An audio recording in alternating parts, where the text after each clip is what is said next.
आप लोगों ने कभी सुना होगा, आप लोगों में से कितने लोगों ने सुना वो हमको नहीं मालूम, पर शिव महापुराण की कथा एक बड़ी सुंदर बात कहती है कि सोने का जो डब्बा होता है, थोड़ा ध्यान देंगे आप लोग तो आपके स्मरण में आ जाएगा।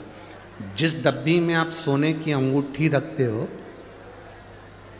जिस डब्बी में आप सोने की लौंग रखते हो, जिस डब्बी में सोने का कोई सामान रखते हो, उसमें चांदी नहीं रखी जाती। किस किस ने सुन रखा है?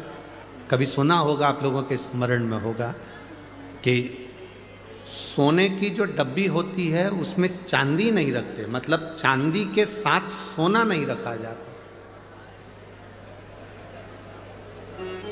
सोने के साथ चांदी नहीं रखी जाती, चांदी के साथ सोना नहीं रखा जाता। अगर किसी ने सुना होगा, आप लोगों में से कितने लोगों ने सुना है? जरा हाथ उठाओ, जरा सुना है ना सबने?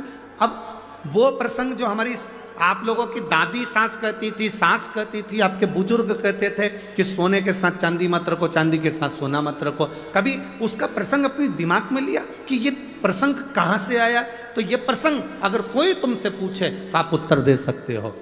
तारकासुर के तीन पुत्र की 3 पुरियां सोना, चांदी और लोहे की थी। इन 3 पुरियों को भगवान शंकर ने भस्म किया, अर्थात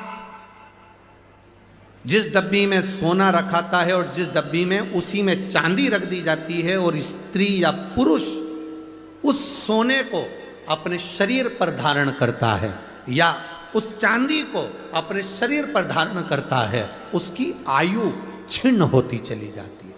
कई लोग कहते हैं इनकी तो उम्र अच्छी थी, फिर ये ऐसा क्यों हुआ?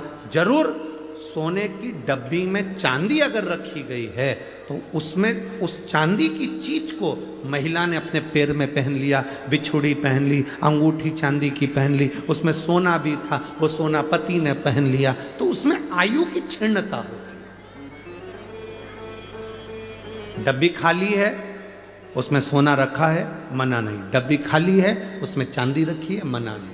पर दोनों चीज एक साथ अगर रखी है तो हमारे शास्त्र वर्णन नहीं करता उसे।